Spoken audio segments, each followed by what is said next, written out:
I'm Matt Reynolds, and this is my podcast. I can do the job, but running the business is quite difficult. What a lot of tradesmen lack, and I was probably one of them, is business skills. I don't mind making mistakes. You learn from your mistakes. Information is all around you in the minds of people that work beside you.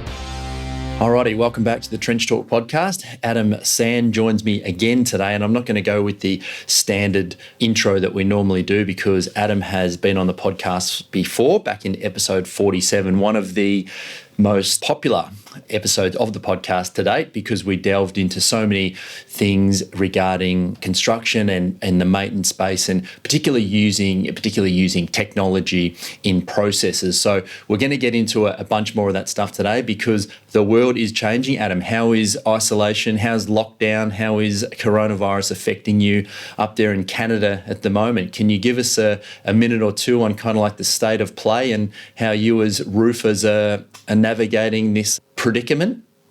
Yeah, for sure. I personally feel pretty lucky in that we haven't been affected by it a huge amount.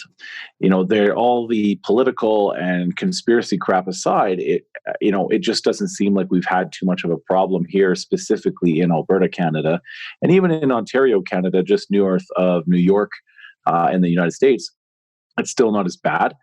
Yet it's kind of one of those self-fulfilling prophecies where it's not that bad because we're overreacting a bit here, I think, compared to like how it's going in the States. We have the same lockdown, same rules, same social distancing concerns, same stores shutting down and all that kind of stuff. But we've never had much of an impact, but we've never had much of an impact because we've done those things. Who knows?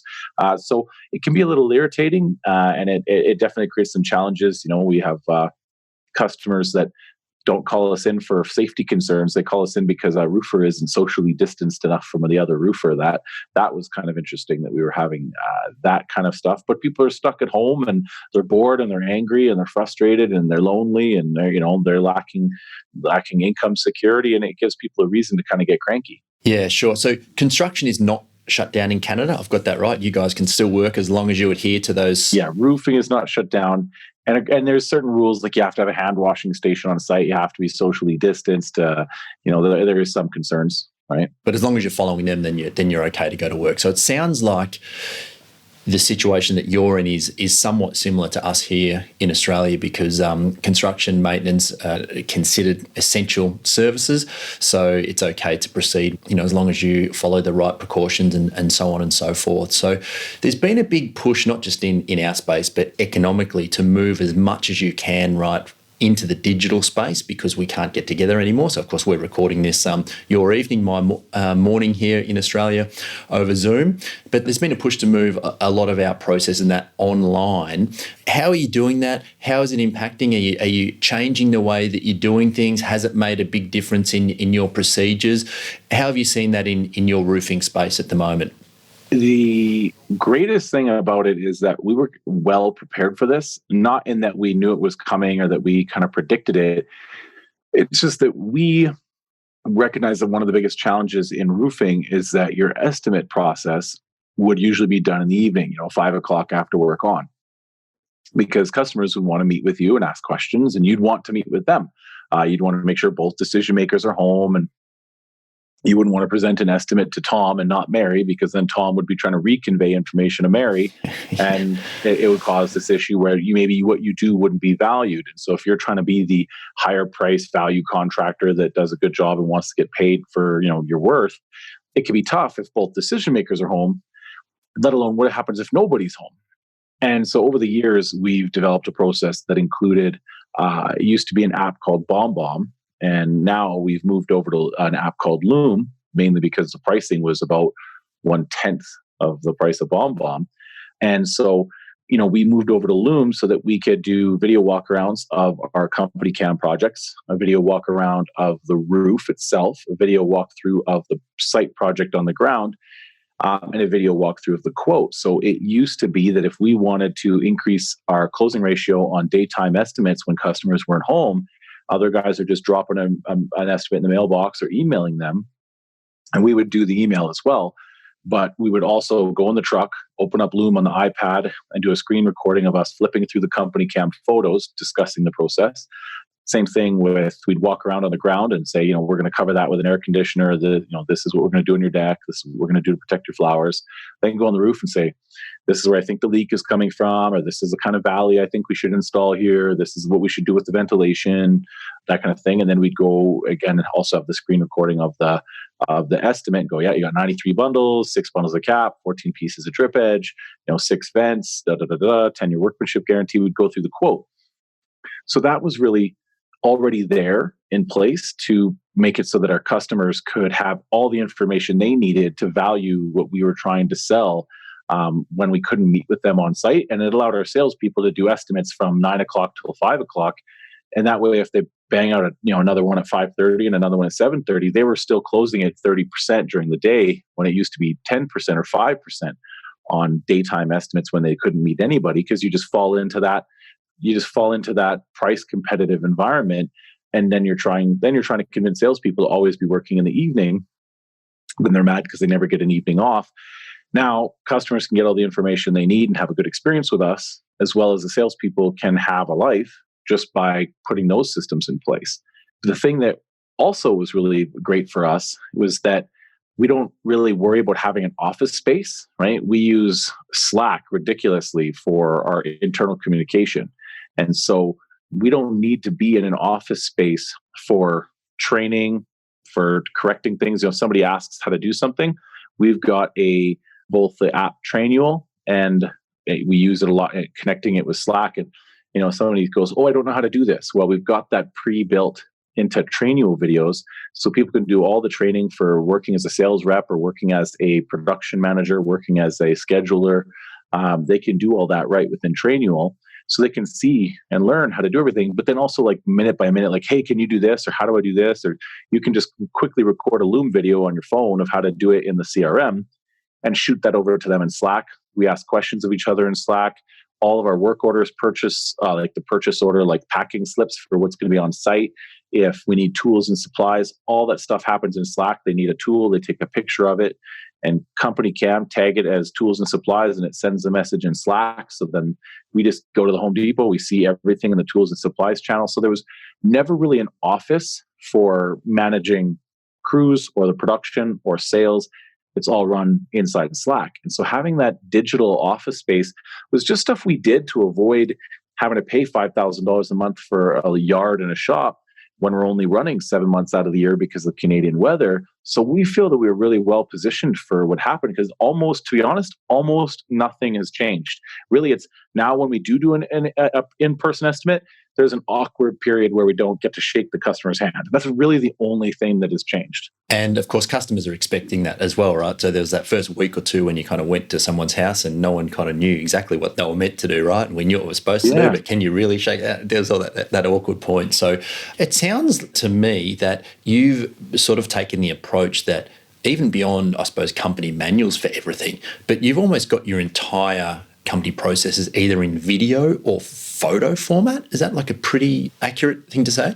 Yeah, basically, if something needs to be done, I just find it that if someone asked me this question today, they're going to ask me this question again.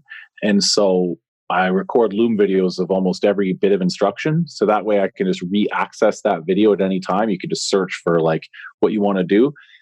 And we've got it there. But then we also did get a written manual and turned it into infographics. So there's like a 31-page manual on our entire sales process, from how to talk to a customer on the phone to what order to measure the faces on a roof. And it's like, I basically got mad one day because I kept having issues. I was like, what do I have to do? Draw you guys an effing picture? Yeah. And then I just realized, yeah, I do have to draw an effing picture. So I drew a picture. So I made basically very like graphic comic book looking instruction manual that's like, it literally looks like a comic book, but I can make anybody read it now because it's fun and graphic-y and colorful, and it doesn't look like a written process manual that a doctor would, kind of have or an engineer would write. It's very fun and easy to read. And yeah, it's just made it so that everything is easier to manage.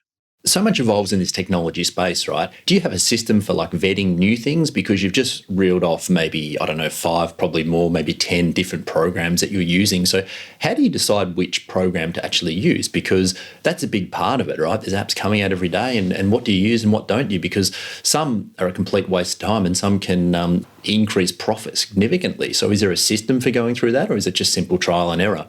That's a perfect question. The first thing I look for in any app is if any piece of technology is coming up and trying to attract me, and I get targeted for this kind of stuff on Facebook a lot because I think I'm just the early adopter category for sure. And so what I like to do is the first thing is I go to Zapier.com, Zapier, and that's a website that allows you to connect different apps. And the reason I go there is because a lot of people, when they made an app, especially a few years ago, a software program or something, it was trying to create an all-in-one solution. And a lot of companies fail miserably at trying to be all-in-one. When you try to be all-in-one for a vast variety of industries, even in the roofing industry, there's so many subsections of it, right? Residential, commercial, re-roof, new construction, storm response, repairs. Like there's just so much. And then you have companies that have in-house staff, and then like subcontracted workers, and that will change their processes quite a bit. And so, just in that one thing, roofing, there's so many subsections just in there that trying to create an all-in-one kind of solution is almost impossible. And so then you have to try and find the right tool for you. And a lot of companies have done a really good job of being the best at one thing, or a couple things, and those I really like a lot better. Is apps that try and focus on being the best at a simple task or a couple tasks. Then the challenge becomes, well, then you want those apps. Well, you want it so that when you do something in this app, something happens over here. So a good example is you build a quote in QuickBooks. Well, then you want it to change the customer in the CRM to a quote given. You want it to email them maybe some kind of like, hey, here's some extra information about our products and our process, right? So send them some kind of email. And then you also want to set some kind of task on a calendar for you to follow up with the customer 48 hours, 7 days later, something like that. And so Zapier allows apps to talk to each other, but companies have to build those apps to work with Zapier. So any company or any app that's come out that promises the world, the first thing I look for is what triggers and what actions are possible in Zapier. And some have like 1 or 2, and some of them have like 10 actions and 10 triggers. That's one of the first things that I use to qualify is how much automation can I get? How much can I make it so that when this cool thing that this app does, it doesn't turn into a make work project or a common failure point for our staff. If it becomes a make work project where every time we do something, it just adds more work, then what's going to happen is it's going to frustrate people, and it doesn't improve the customer experience because it doesn't get done all the time. So then you have to manage it, monitor it, and integrate that into your company, and that can be its own set of stressors. And if you can make it so that when you do this, that becomes a trigger, that becomes an action in another app, then you've got something that's powerful and is going to improve, the effectiveness of your company. It's going to improve the experience for your customer, and it's not going to require as much management. So that's kind of your first level of how do you qualify these kinds of things. The second thing is you want to make sure that if you are getting involved with some kind of app, that you want the ability to get out of that app. So do they allow the exporting of data? A lot of apps try and trap you in there. The third one is there a minimum user count? A lot of apps will try and trap you into a minimum of 3 or 4 users. So there was a roofing CRM that was very expensive. It didn't allow the exporting easily of data. And when they realized that they were out of date and they were getting crushed, that they forced you to have a minimum of 3 users. So you were spending $225 a month, $75 a user to just keep your data, right? Because you wanted to move to this new one, but they recognized that was happening. So that's a third really big one. And the fourth one that I think really, really helps a lot is that when you're looking at new apps, how long have they been around? Because a lot of companies like software as a service type, like pay per user, $6 a month, $9 a month, $29 a month per user, those kinds of apps, what they do is they go and they say, okay, we want to create this app that does this thing, is Widget Doer 1000. And you get the Widget Doer 1000, you get some funding, you put 30 grand into it, you make a thing, and it does okay at something. But once you get using the app, you find out that you had customers that you didn't know you were going to get, solutions that you didn't know you were going to be applied to. You're going to get all kinds of feature requests. And a lot of companies, they dump all this money in, hire a bunch of developers, and then they dump all their developers, right? And then they just kind of have like a maintenance team or even nothing. And then what happens is that app never evolves over time. I know this because I made this mistake. I at one time started a tanning salon appointment booking app. And this was back in like original iPhone days. And then when all the Samsung phones started coming out and they all had different screen sizes, I had dumped all my developers and I didn't have the development team to make the app work on all the different screen sizes. So I ended up having to sell that app to a franchise. That app has gone on to become a very, very wealthy, successful app that does payment processing, gets a percentage of every transaction. So they're making boatloads of cash, but I didn't have the development infrastructure to do that. And a lot of other apps run into the same problem. Yeah, the development cost in the early days is unbelievable, right? Because you do have to keep adding features, particularly when you have that, I suppose, that minimum viable product. You've got to keep adding things to keep, I guess, surprising users, right? Because in some ways we're expecting it. You know, we use Instagram, we use Facebook all day, every day, and we keep finding these new things. You're kind of in that mindset where you're always looking for stuff. So if it's not the best process initially, which nothing ever is, and there's not new stuff coming, which takes money, then you find yourself in the place where you can't get new users, you can't keep the ones that you've got. And that's where, well, a lot of these tech companies fall over, right? Because they just don't have the financial backing to keep pushing through that really critical period. Yeah, and you actually bring up a good point about the expectations. Something that I think a lot of construction business owners don't realize is that our customers expect this of us, right? Every roofing company became a media company that also did roofing 4 or 5 years ago. Gary Vaynerchuk would talk about, you're not a dentist, you're a media company who does dental work, because it talked about content and video, and that stuff's still relevant. But that message has pretty much permeated the market, love it or like it or hate it. Most of the construction industry has recognized that there's some guy who got rich because he did videos, right? I'm that guy in the roofing space. And there's somebody like that in many of the other spaces, right? Is about content creation. Now, the thing that's going to be talked about for 4 or 5 years from now, right? Or maybe 3 years or even less, is that you're a media company and also a tech company that does roofing. Because our customers are now using Uber so that they can literally take the last sip of their drink of wine because they know their Uber is going to be here in 2 minutes. Then they're going to go to the airport where they can check in on the airport on their app. Then they're going to fly to another state, and they're going to go book an Airbnb the minute they get there and get the code to the door. And then when they're hungry, they're going to order DoorDash or Skip the Dishes or Uber Eats, and they're going to have food brought to them. And they're going to know when the driver's coming so they can start walking down to the apartment foyer of their Airbnb to pay with their credit card and leave the guy a 5-star review. Then, when you want to get your house done, you got a roofer coming over with papers in triplicate, carbon copy paper. And why can't I get my roofer out this afternoon? Like, how hard can it be? It's just driving over. Right. And it's so people have now have this expectation, and the winners in the next big group of winners that really disrupt and take out some of the big old dogs in the industries will be the ones who elevate the process to be more in line with everything that everybody else is expecting. If they expect that if they can get overnight shipping of a bed in a box that unrolls and inflates itself somehow using the miracles of modern science, they expect that they should be able to get a roofer to be able to keep in communication with them as to when their roof's getting done. Just because it rained 3 days doesn't mean that you should be a week late letting them know when their roof's getting done. So processes and systems and technology and being able to document things with photos and videos so you don't screw up and you can give the proper instructions to your subs, all these little things are there because, I mean, people expect it, right? People they want to know, they want a picture and to know exactly what kind of car and the license plate of the Uber that's showing up. When you book an estimate, there should be a picture or a video going out of the estimator saying, "Hi, I'm Michael, and I'm the one coming to your roof. I like baseball, and I grew up in Kentucky." They're like, this is the level that people are going for now.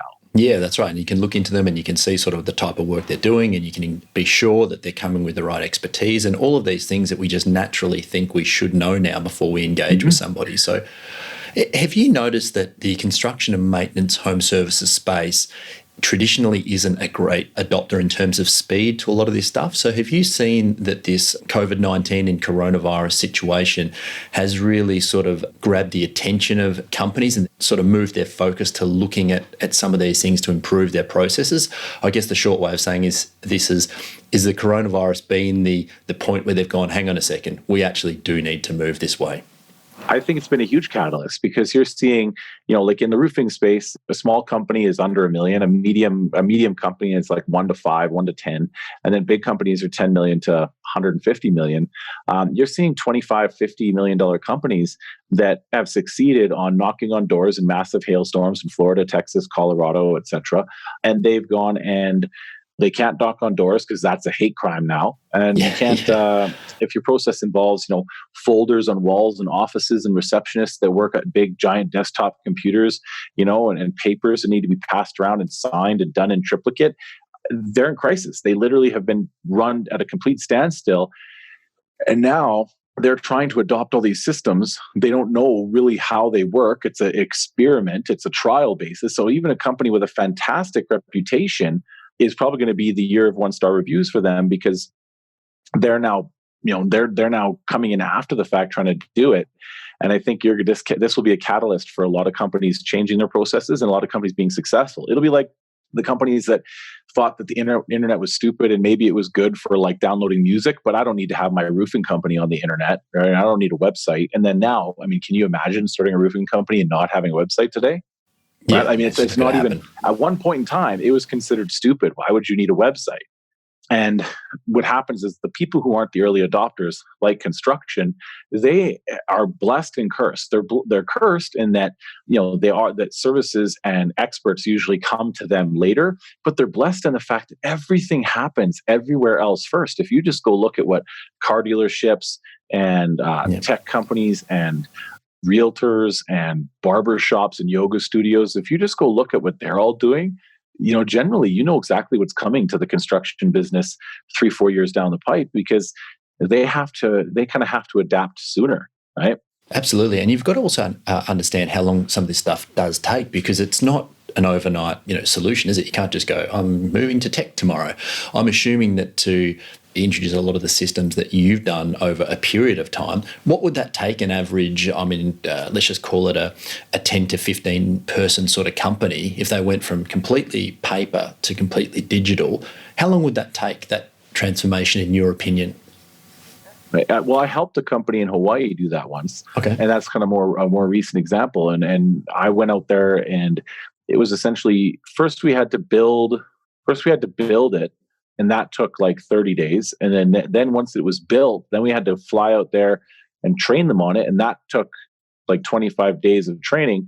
And then I've now called the period afterwards 66 days of hell because that's where it's trying to make people adopt to the new system. Yes. Because it's kind of like trying to operate on a football team while they're trying to win the Super Bowl. Yeah. Especially if you're not in a seasonal or not in a seasonal circumstance, right?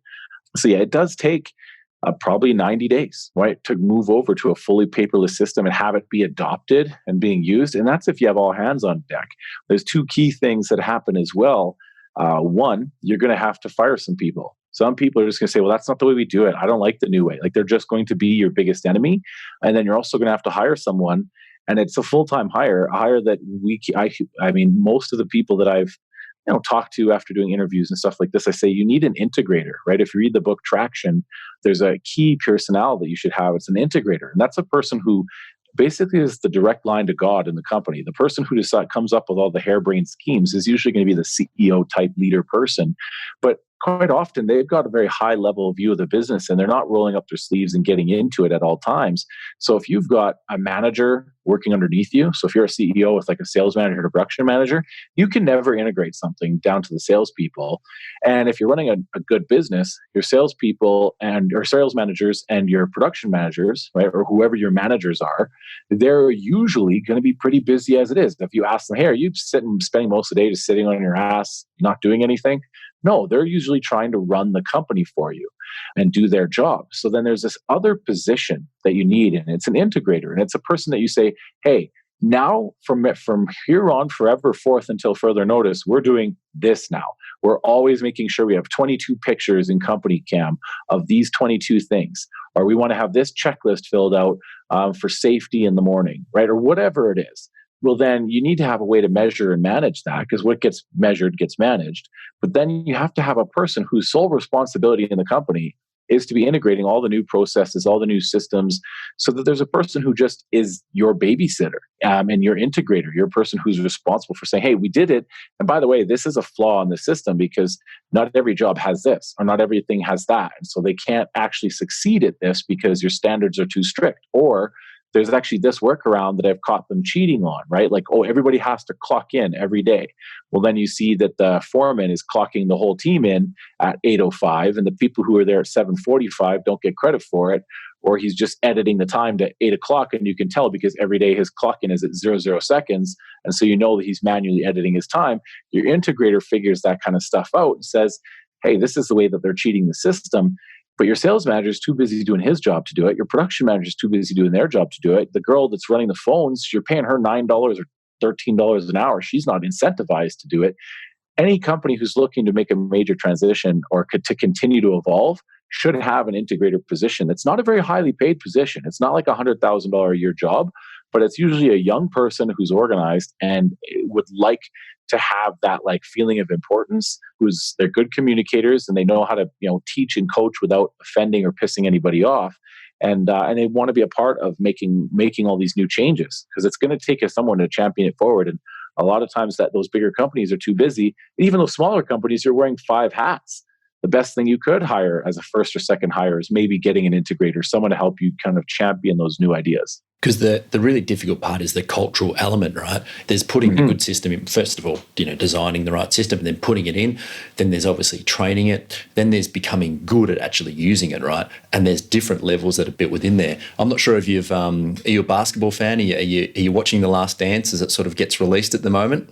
I watched a little bit of the Michael Jordan one, but I didn't get a chance to watch all of it. Okay, so watching it with my wife last night, and we were sort of relating a few of the things to business, and these guys took over 12 months to implement a new offense, which ultimately went a long way to them becoming the team that they did and all that sort of stuff. But it took 12 months, and we sort of had a bit of a chat after the episode, and these are the very, very, very best people in the world who had the great idea.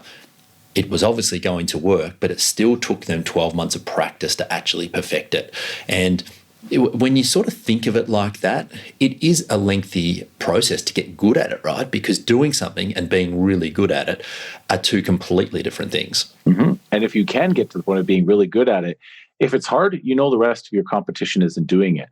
And a lot of times, especially in construction, the challenge is that, you're selling a commodity that people can buy, that all your competition can buy at the same place. It's not like you're handcrafting a toilet from porcelain by yourself in a kiln out back. I mean, you're just walking to the hardware store and buying it. Maybe you save 10, 15% because you're a contractor, right? And then in many cases, you're hiring the same subs that your competition is hiring. Like in the roofing industry, we're all buying, we don't sub, we have in-house workers, but a lot of my competition they buy shingles from the same place. They're buying the same shingles that everybody else can buy, and they're hiring the same crews that everybody else can buy, and yet they think there's something that makes them special. And if in those cases, what does make you special is your processes and your systems and how you're going to use that to hold people accountable to a higher degree. Because in the case of subcontractors, they know who their people are, like the companies, their generals are that are going to be super sticky, and they know who the ones are that are pretty lazy and never check on anything they do. They know. And so they're going to know who they can pull the wool over, and they know who they got to be tight with, right? And that really comes down to you as a business owner focusing on it. And I love that you turned that show into a business. And I think that more business owners need to watch things like that and see that they can learn a lot from what, like I said, realtors and whatnot. They teach you what's coming down the pipe in 3 or 4 years. We can learn so much from other industries, right? I mean, that bomb tool I mentioned, I took that from realtors. The marketing strategies that I use, I took that from yoga studios and dentists and stuff like that, like the Facebook ad strategy that I use. I've taken so much from other industries that are so far ahead of us, and then just adapt them to my industry and then come out looking like a genius. And I'm just a guy that just recognized that a lot of the stuff that you think will work for your business has been done before. Absolutely, yeah. And the window's definitely closing, right? One of the advantages that we have is that we are slow to, to move this way, but that window is certainly closing, because guys like you, as an example, who are getting further and further ahead, the gap just widens and widens and widens, and you get to that point where, without significant time and significant money, you can never catch up. So, I did want to ask about your Facebook strategy and what you're doing, because you're well known for operating in that space and improving companies' leads and all that's related to Facebook. So I guess it's been, I'm not sure exactly, maybe 12 months it have been since we last chatted, but Facebook is a fast-moving platform. They're always making changes. So we've moved from the days of boosting posts and sort of putting up a picture with a phone number, call me now, to having complete systems and strategies that sit behind the advertising. So can you go into briefly the changes and what you're doing at the moment to really keep pulling those leads through? Because strategies sort of get old quickly in these digital spaces, don't they? Yeah, they do. And as funny as it is, people still don't get it. There's a couple of precursors that I think everybody needs to know. A lot of people in the construction industry have this impression that Facebook ads don't work, or Facebook ads guys are scammers. But then they also heard somewhere sometime that Facebook ads are awesome, and they hear about guys like me and my roofing company and how great they are. So then they go on Facebook and they see other roofers advertising in their newsfeed. And so they go, oh, well, maybe my Facebook ad guy was a scammer, and the guy who's running this guy's ads are better, so I need to find a different guy, because they got these two facts in their head. One, Facebook ads work. Two, my competition is running an ad, so therefore it must be working for them. We've all been there. Yeah, and the mistake that happens is that people don't make the right stuff for the platform. The easiest way for me to make anybody understand this has always been, when the radio was the primary form of content consumption for people, families would sit around and listen to the radio. President comes on, talk about stuff, they go and listen on the radio. But when TV came out and tire manufacturers wanted to run TV ads, first you would get, say, I don't know, Michelin, and they would run a TV ad and they'd put a picture of a tire and then just run the radio ad behind it. And then let's say Firestone wants to run an ad. Well, they say, hey, let's take a Michelin tire and a Firestone tire, put them on two cars, have them race down a track, video record it, have them hit the brakes. Let's have the Michelin tire run over the cardboard family in a bloody fiery car crash. And let's have, the Firestone tire stop before the family. And, obviously it's a happy ending. Well, it doesn't take an advertising genius to know which one of those two ads would work. Obviously, the one where the video was used to craft an advertisement for the platform was more successful. And yet, even though it doesn't take an advertising genius to recognize that, we're on Facebook running the same ads that we would do in traditional media. The banner or the picture of a roof that says free estimates, call us today, that is nothing other than a billboard on the side of the road. But the difference is, in Facebook, you're not stuck in traffic. You can scroll past it. The commercial of the drone shot and the tacky construction guy with the brand new yellow construction hat, those videos, those TV commercial ads, they don't work because it's not a TV commercial. They can just scroll past. If I just jump in there, if you're using stock images, you're probably doing the wrong thing. Would that be a good rule to start with? Absolutely, yeah. I mean, stock images don't work on Facebook ads, at least unless they're hyper creative. But yeah. I mean, you're. You know what I mean? If you're just running a little, I seen one the other day where it was a girl's, it was a slender legs up in the air, going like that. And then an arm, a girl's arm. And you just kind of saw a leg and an arm and you weren't really sure. It caught your attention. And it said, and then I've seen 3 companies now using that same video. And it says blank doesn't have to cost an arm and a leg.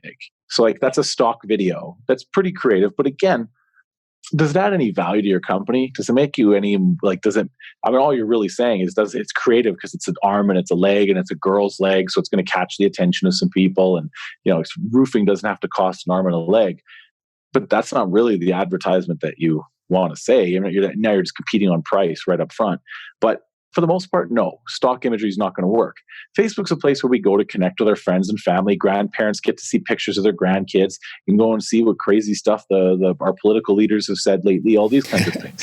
Yes. So that's the kind of platform it is, right? Is where we connect and we share and we get to know people and you get an inside look, right? We like it because it's better than TV. We can see what's truly going on. And so that's the first thing is you got to create content for the platform.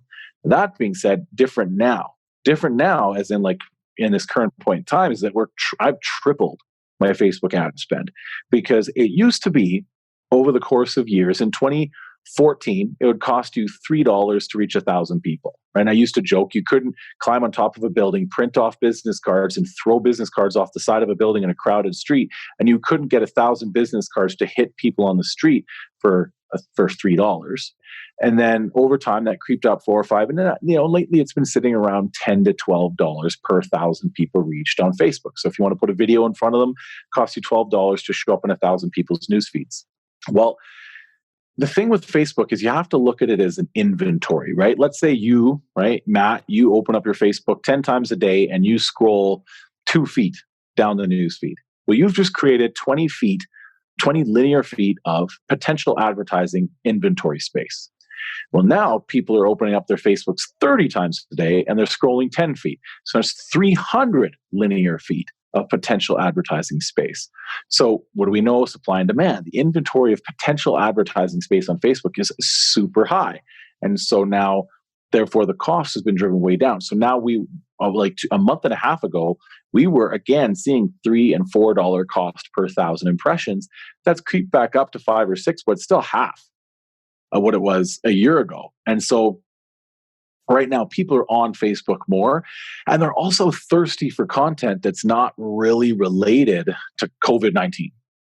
So when you both know the right type of content to produce and the fact that it's cheaper, now is a great time to get in. And because of how much better Facebook targeting has become and how much more information you can get on how your ads are performing, like it used to be that you would get a relevance score. Now they've broken the relevance amalgamation into 3 different sections. So you can actually quality check your ads a lot better so that you can make better ones. Yeah, I must admit, I've noticed that what we struggled with in Australia is we don't have the population that the US or parts of Canada do. So when you try and get really location specific with some of the ads, you just didn't have the amount of people. So you had to expand your coverage size to get the minimum audience, which means you're sort of advertising a little bit maybe outside the ideal space. But what I've noticed in the last, really only in the last couple of months, is that they're now recognising, for whatever reason, more people in those areas Facebook are. So we're sort of getting to the point where you can really target within like 2 and 5 kilometre or whatever that translates to, 3 and 4 mile sort of radius. We're metric here too. Yeah. Okay.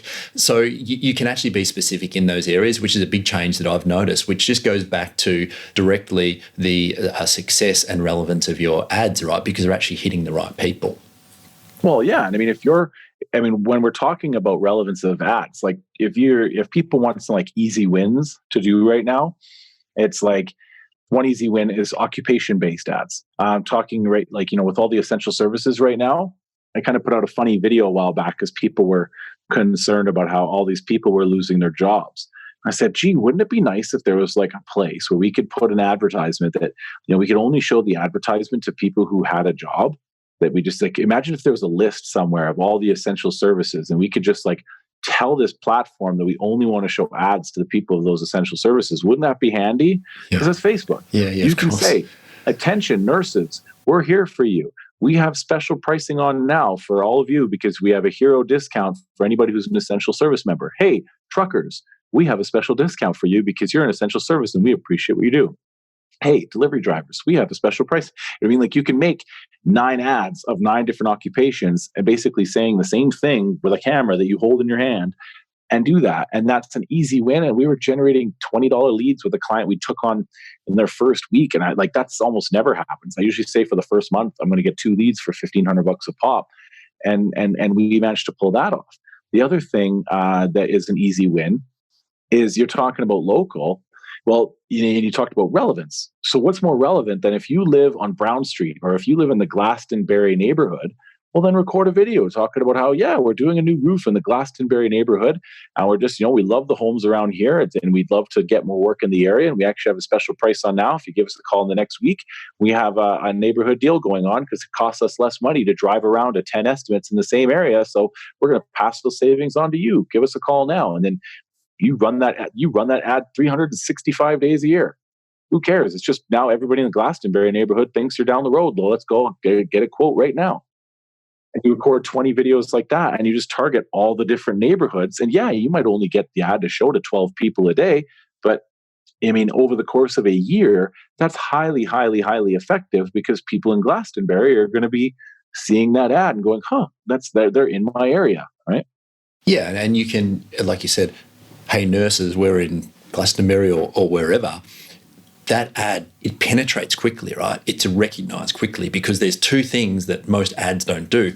The bigger brands can't do that. Like, you're not going to get that from a Coca-Cola or a Nike or anything like that, right? Because they're covering a much broader marketplace, so it just doesn't make sense for them to do that. But if you can and you're in that space, then, and some great advice, you can talk directly to the people that you want to do work for, which is amazing, really. Yeah. And if you think, and if any of the listeners think that they're like late to the game, I mean, I'm still talking to people every day. I mean, there's still 92% of companies don't have a Facebook pixel on their website. And I've been preaching that one 24 hours a day for years. And then many of them, when it comes to doing video, they're still doing the wrong type of content. They're still afraid. A culture of video creation is the most important skill that you can have in your company today. Over the course of the last year and a bit, one of the number one things that I get, because if I get interviewed on a podcast like this, and people say, hey, what could I do? One of the biggest things I've done is just fly out to certain companies and help them record video, because they need to know how to spot the opportunity for a video, and they need to know what to say. And if I was to sum up what I charge $1,000 a day to go teach people, is when you're looking at a video, you need three things in the first 30 seconds. You need an instant clarity headline. Why should people stick around and watch that video? Because if you start your video with, hi, I'm Matt from Matt's Plumbing, and I'm here to tell you a little bit more about a job we're on today, people scroll past it right away, right? So you need an instant clarity headline. Shingles don't matter, the prep does. That's your instant clarity headline. People, you got to catch their attention, right? A lot of times you can look at weight loss. You can lose weight and still eat cookies. You know what I mean? Those like thought reversal, kind of almost clickbaity headlines really help. Then you need to declare the problem in words that the customer would go, oh, I have that problem. So if you talk about fancy jargon and parts and pieces and components that customers don't understand, then you're going to lose them, because they're going to go, I don't get it. And then you need to present the solution in such a way that customers have a general understanding of what it is. And then the skeptics can stick around, and then you just spend 2 minutes elaborating. That's $1,000 a day video coaching. I come down and say, okay, look at this. What do you see on this roof? Do you think more customers need to know? Okay. So how could we sum that up in like 5-6 words? Well, customers remove and replace. Most roofers never remove and replace the flashing, or remove and replace. If more customers knew those words, it would put me out of business. I'm a roof repair guy, and no homeowners ever get this piece of metal behind their chimney replaced by the roofers.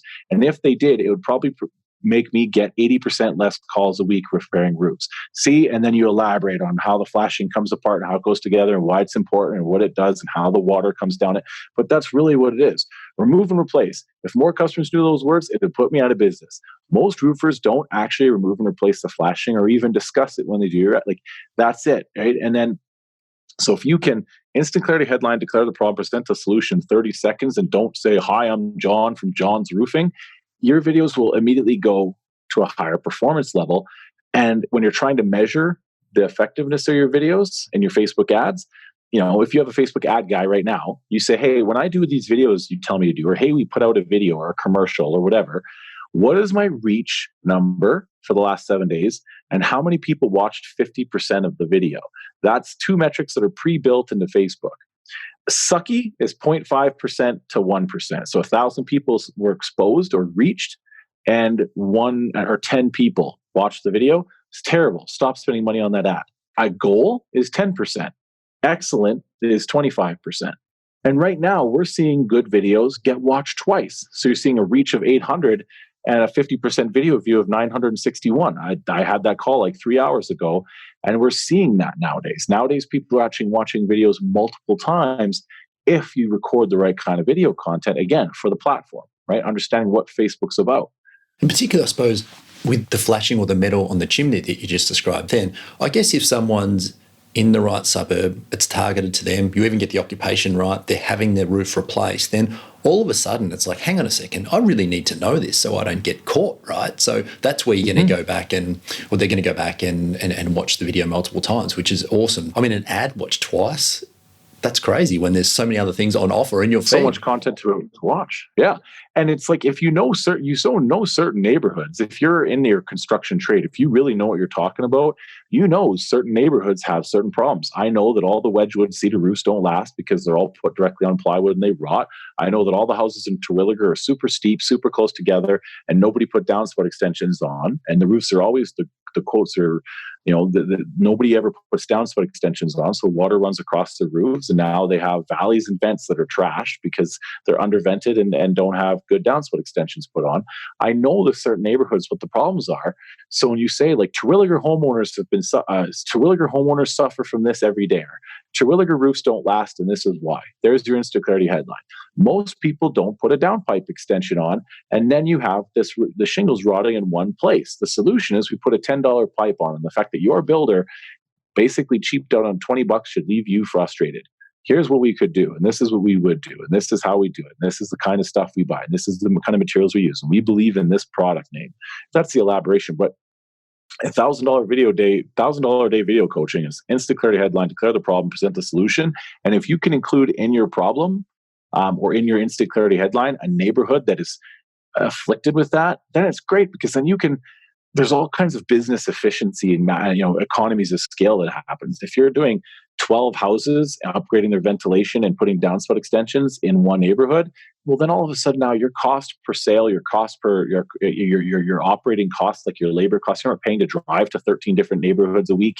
You can operate in one neighborhood and buy the same products at scale. And there's all kinds of stuff that comes from treating your marketing and your sales as something that you can provide feedback and improvements to your operations side. That's like the higher level thinking that you kind of start getting to with some time and experience. But first, you just got to be willing to get in front of a camera and get a culture of video creation. And it all starts with asking yourself on every estimate, or having your salespeople ask themselves on every estimate, what do you wish more customers knew before hiring a roofing contractor? And all of a sudden, your eyes will start to see things. And then you just have to learn how to script a video without having me there holding the camera. And that's instant clarity headline, declare the problem, present the solution, elaborate. And you can get around a lot of the production issues, and because I've seen obviously a lot of the videos that you do, and you're on video all the time, and I follow you in your various channels and that sort of thing. So it's not high production. A lot of the time, you're just picking up the camera and you're just pressing record and just going for it. And you're walking around building sites rather, and explaining things as you go. And so that takes the daunting part of needing to get someone to edit all these things and all that sort of stuff. You're basically editing on the go, and they seem to be the best videos, right? Yeah, err on the side of on making too many crappy videos. Like, people say, well, how do I make good videos? Right? And I was like, practice and experience. How do I get practice and experience? Well, by making bad videos. Go back to that statistic. If you make 100 videos, you'll be lucky to, 100. If you expose a video to 1,000 people, you'll be lucky. You'll be doing amazing if 100 people see it and only see half of it, half of a 2-minute video. So if you show a video to 1,000 people and 100 people watch 2 minutes of it and it wasn't that great, well, guess what?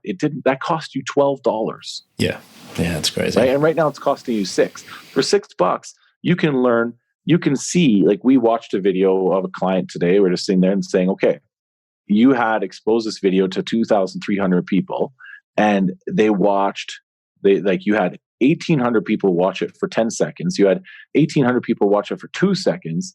And then all of a sudden you had this massive drop off and only 500 people watched it for 15 seconds. What happened here? And so Facebook gives you that information. But the only way you can get that information is if you get in the game. You know what I mean? If you actually start making some videos.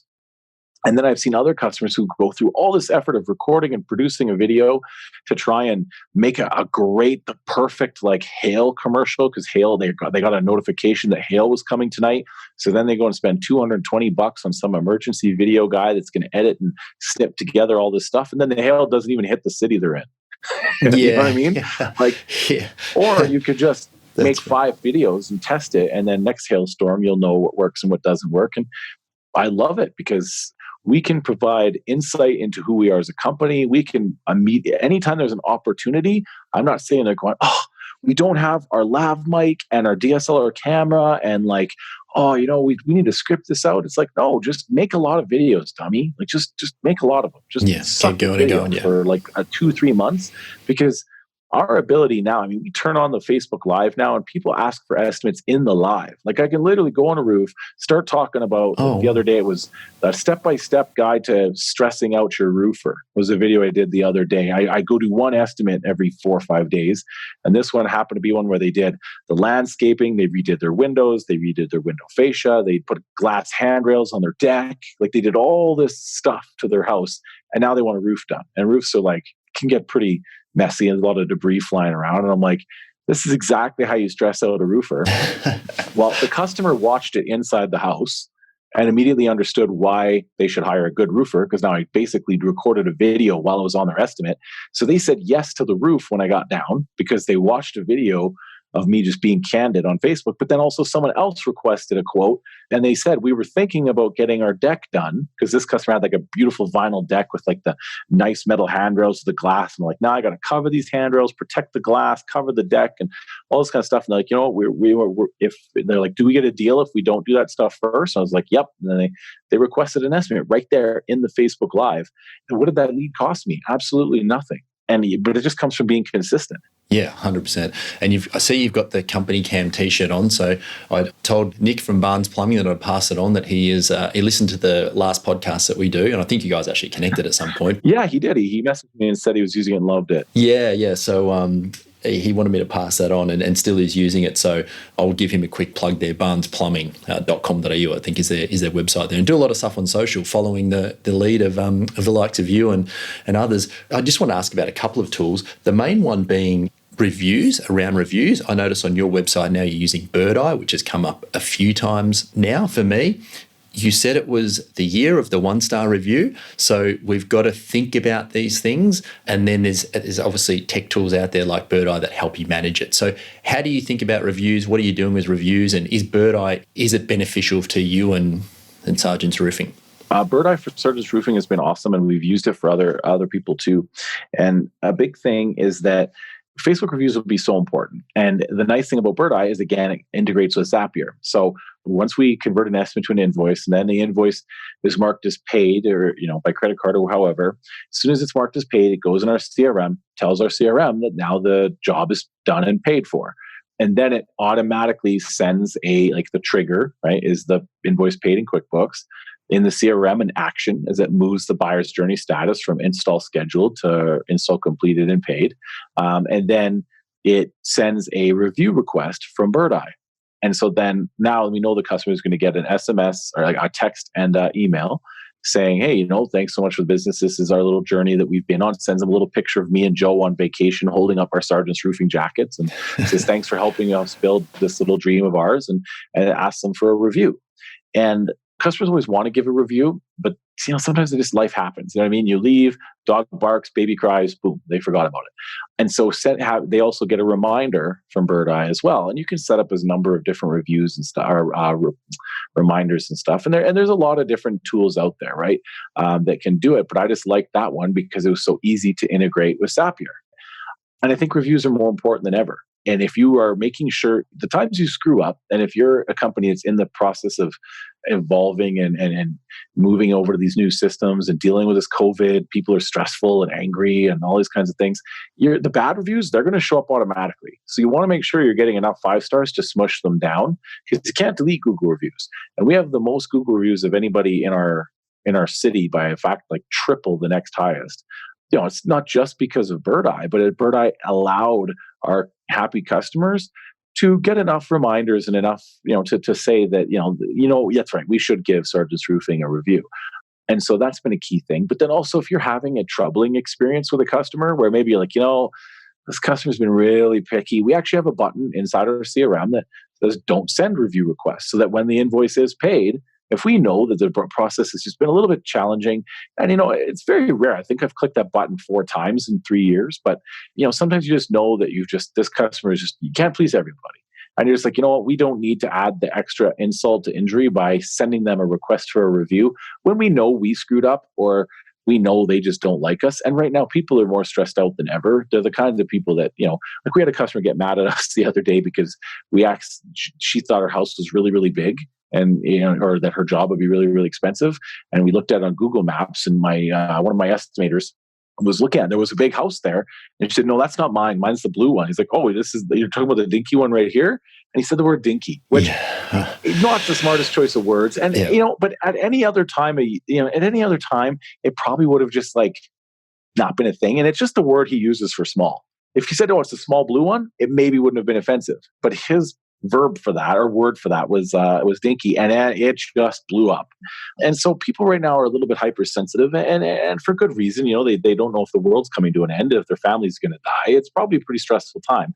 So it's important that we make sure the people who are happy get the reminder, because bad reviews always show up, but the good ones, sometimes the happiest customers, just the dog barks, the baby cries, and they forget. So it's an automated way of just making sure you do get reviews, right? That's basically what Bird Eye does. Can I ask what level you use? Because there's a number of different levels I saw when I was checking it out the other day. Do you use the most comprehensive level, or? I don't use the most comprehensive level. I just use I know, there is some higher level stuff. I think I use one in the middle. I think it was like, I think like $2,300 for the year or something like that. I wouldn't remember. That would be. I think that would be the middle level. There was a cheaper option as well. So, because some of this stuff, particularly as you're transferring to digital, all of these costs start to add up, right? Which can be a concern early on because you haven't actually seen the benefit of a lot of this stuff. You get a few hundred reviews down the track, and you get people that buy from you just based on your reviews, which we've certainly had that experience in some of our companies which are location-based. People buying from overseas before they move to the country just based on the reviews. So they are so important. They do mean so much. And if you just only have one or two reviews, you're never going to feel or see the benefit of it, right? So you've really got to get in the game to do it. So, Adam, I want to be respectful of your time because we're going to have a short chat today, but we've got talking and we've kept going, which is awesome. So is there anything that you wanted to cover before we sort of bring this to a close? I think the best thing that I could say to people because I think that if I go back and kind of take count of what we've talked about. Yeah, sure. Right? We've talked about how exciting the potential is with Facebook ads. We've talked about how you need to have something that separates you from the competition, and integrity, customer service. We believe in doing the right thing for our customers, but actually something that differentiates you, usually based around your processes and your systems. If you look at these tools that I've talked about, like Bird Eye and Company Cam and Zapier and all this kind of stuff, and Loom, and you want to start talking about integrations and stuff, I think you really need to write out your process. I think that's the biggest thing is you need to sit down and actually write out your process. I did it with the roofing industry. I made this like little type form that people filled out and answered a bunch, it was like 90 questions long, and it helped like create a process manual, and that really helped a lot of people. But I think it's really good if you just sit down with a yellow pen and a pad of paper, or talk to somebody who knows about this kind of stuff, and actually document what the ideal customer journey is, what you'd like to see the perfect customer journey look like from start to finish with detail, and actually spend like a week locked up. And right now is the perfect time. If you're in isolation, lock yourself in a room and document your process from lead to paid invoice and a 5-star Google review. And if you document that out, it'll really help with shopping for tools, knowing how to budget for things, understanding what each step costs you, and all this kind of stuff. I think that's the most important thing, is to write out your process. And it's something for me. I love it. I mean, following a process and documenting process, that's something I love doing. So I know it's easier for me, but I see a lot of people struggle with that, is that they don't know what to pick, because at the end of the day, they don't even know what their ideal customer journey looks like. Yeah, and you start shopping for tools before you know what you want, right? Just give me 1 second. I'm going to see if I can reach this here. I'm going to show you an example.